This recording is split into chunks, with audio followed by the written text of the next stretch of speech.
All right, music fans, welcome back. It is Dave. It is the Real Music Observer, observing real music in real time for real people, just like you right there, and just like yours truly right here. All right, so I'm going to talk about how Chicago pushed themselves. They were that Atlas guy pushing themselves over a cliff by trying to push Stone of Sisyphus on Warner Brothers in the 1990s. Now, all you'll ever hear about this album, even after it was released, this was just the band rebelling against the record label. This is truly the art they wanted to create. By the way, doesn't sound like anything from their 1960s, early 70s period, because it was billed at the time as the album that would really get Chicago back to the basics. No, I don't remember anyone rapping on a on a Chicago album from the early 70s. The best track on Stone is Jason Chef's Ode to His Dad, Bigger Than Elvis. And I think he's got the Jordanaires on there too, singing, which is a stroke of genius. But everything else on it, it's meh. You may like some of it. A lot of it is Robert Lamb solo material that was rehashed and beefed up and changed the arrangement here.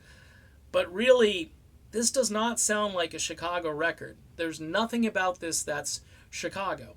Now, if they had adopted maybe like that Earth, Wind, and Fire sound that on a couple of singles in the late 2000s, 2008 and 9, they released a couple of songs with EWF as sort of, website-only downloads. I think there's a tune called Can't Let Go. If they embraced that during the 1990s, they would have been all over radio. But they tried to be like this weird progressive band, which they never were. Even in their heyday, in the early days, yeah, they were a jam band, they were instrumental a lot of times, but there was a lot more texture and melody there than what I heard on Stone. Now, everybody will say, well, this was the Dawayne Bailey album, too. I've heard that. And let's not talk too much about Dwayne, because apparently there's some real bad inside stuff between him and band members' kids. We'll just say that. We'll leave it there. Okay, this is a recent thing that I've learned about. I kind of probed around wondering why he wasn't included in the documentary. I think they talk about the album, but they don't talk about him.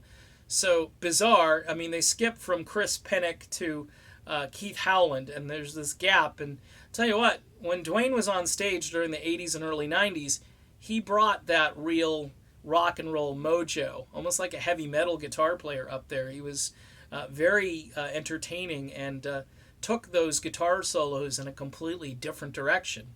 But let's not talk about Dwayne Bailey, because he wasn't the reason Chicago tanked in the 90s. He may have been very much involved with this album, but this was the band's idea to rebel against the label, lock themselves in a room. Even Robert Lamb says we didn't have any communication with the label, and that was kind of a bad idea.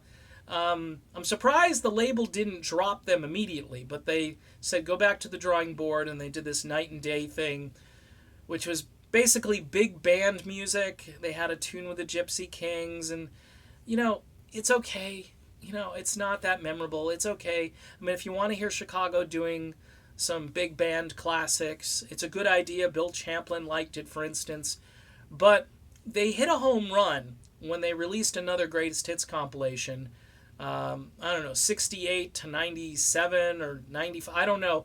But the tune Here in My Heart, which again features Bill Champlin on lead, which this is the Ron Nevison model here. Bill Champlin takes lead. Jason Chef has a small singing part in there toward the middle or during the bridge and so forth. The song is a winner. It goes all the way to #1 on the adult contemporary charts. Yours truly thinking they waste an entire decade chasing all these different things, not making a lot of new music, putting out basically a covers album with a big band thing, and then they get to a real bona fide hit song, and they don't try to replicate that. They do a live album. They put a couple of lame tracks on the live album. They got Mike McDonald singing Jackie Wilson songs and stuff. It just wasn't a good idea. And by the time you get to the 2000s, that mojo is gone, although, music like that was still being made probably into the early 2000s. I mean, you got Ed Sheeran on the radio right now with his Perfect Song, which is a worldwide #1 song, and it's basically a love ballad, And Chicago, if they had, kept the chain unbroken, may have been able to sustain that for a lot longer. They tried like heck on Chicago 30 to get on the radio, and by then it was a really tough business to crack. They had too much production, I think, from Jay DeMarcus, whatever the guy's name is, from Rascal Flatts, who was Jason Chef's buddy. To bring in, I don't know how to describe what he did, but he sterilized it. It wasn't as organic as it could have been. I think the material was very good. They had a lot of really good material. And at times, you're going to hear moments where you go, wow, that's superb. And I agree with it. In fact, the more you listen to Chicago 30, the more you're probably going to like it.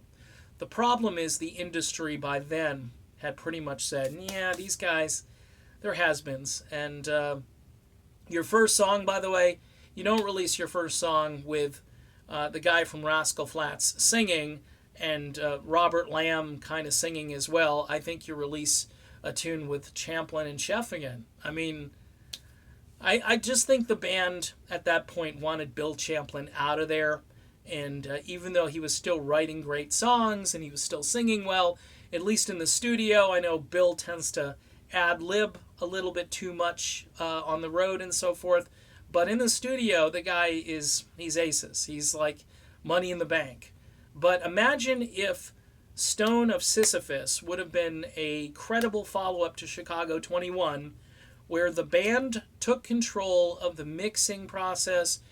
They used Ron Nevison again, maybe, or maybe they, call their old buddy David Foster.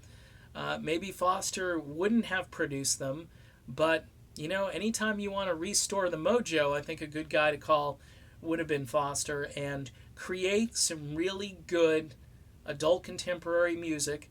Get the horns in there. Get them in there. They can come back in the 90s. The horns would have been fine in the 1990s. But these guys missed the boat. And putting Stone of Sisyphus out there was just rebellion. I mean, any Chicago album with a rap song on it or a partial rap song on it, it's not going to fly. People were too used to the way they were. And to change that formula, I think, was a disaster. So that's it. Long-winded video. Stone of Sisyphus. In hindsight, not a good album, folks. Not a good album. Interesting album, but, does it sound like Chicago? Not really. Again, Bigger Than Elvis is my favorite tune on there. Yours might be something else, but stay tuned. I got more videos coming up.